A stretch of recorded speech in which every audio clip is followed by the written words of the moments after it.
A lot's going on here in verses 18 through 24 of chapter 29. Isaiah begins by saying, "And in that day." Which day is he talking about? The same day he was talking about earlier when he used the metaphor that Lebanon shall be turned into a fruitful field. In other words, when Zion is about to be founded. At that time, says Isaiah, the deaf shall hear the words of the book. This is the same book he mentioned earlier, a book that is sealed, the Book of Mormon. But, as Nephi informs us, this book is about to be unsealed. He says, "And the day cometh that the words of the book which were sealed shall be read upon the housetops, and they shall be read by the power of Christ.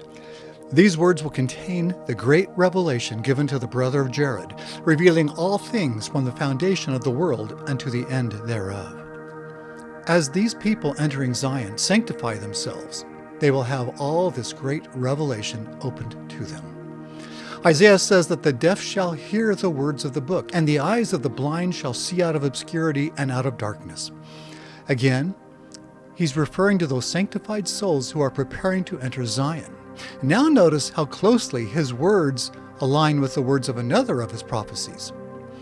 "For I will send my servant unto you who are blind, yea, a messenger to open the eyes of the blind, and unstop the ears of the deaf. And they shall be made perfect, notwithstanding their blindness, if they will hearken unto the messenger, the Lord's servant."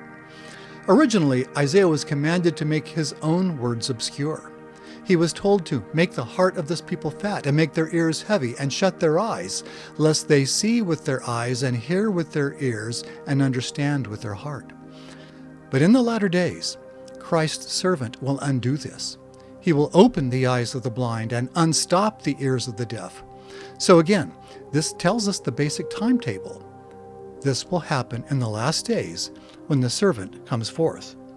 Then Isaiah continues, "The meek also shall increase their joy in the Lord, and the poor among men shall rejoice in the Holy One of Israel." The meek will rejoice in the Holy One of Israel, Jesus Christ, because he will literally be among them in Zion. Like the people of Nephi, they will be filled with his love. Then Isaiah reveals more reasons for this joy. "For the terrible one is brought to naught." The terrible one is both Lucifer and the great beast, the tyrant of the last days. Satan is bound, and the tyrant is dead, and others of the wicked are also cut off. Isaiah says, "And the scorner is consumed, and all that watch for iniquity are cut off." The scorners are those who mocked God's servants, and to be cut off means to be cut off from among my people who are of the covenant. These mockers make a man an offender for a word, and lay a snare for him that reproveth or judgeth in the gate.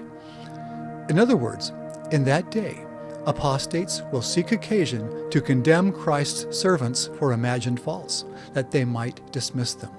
And then, if those leaders aren't easily dismissed, they'll try to physically remove them.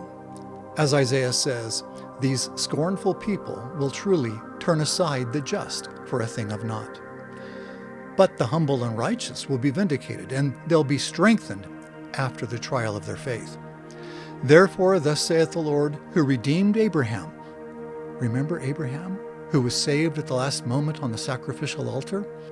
The Lord continues, "Therefore, concerning the house of Jacob, Jacob shall not now be ashamed of his previous sins, neither shall his face now wax pale in fear. But when he seeth his children, the work of mine hands in the midst of him," meaning when the righteous remnant shall arrive in Zion and see multitudes of other righteous souls there, some from the north countries and some from other parts of the world, they'll be astonished.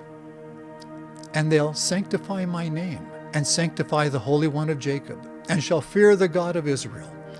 These people will be surprised by the new people there, and they'll say, "Who hath begotten me these, seeing I have lost my children, and am desolate? And who hath brought up these?" Then they'll begin to see the real marvelous work and a wonder that the Father is doing in the last days through his Son and servants.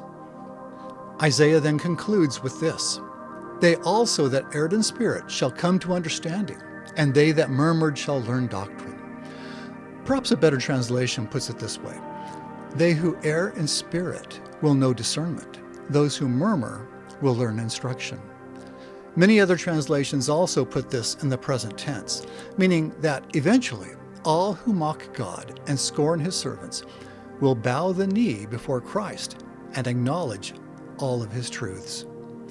Thus we come to the end of chapter 29, which concludes Isaiah's prophecy concerning Ariel, the city of David, Christ's servant, which will be likened to a hearth, a place of fire and sacrifice. Next time, we'll see what Isaiah says about those who flee to Egypt to escape the trials to come. I'm Curtis Taylor with the Words of Isaiah.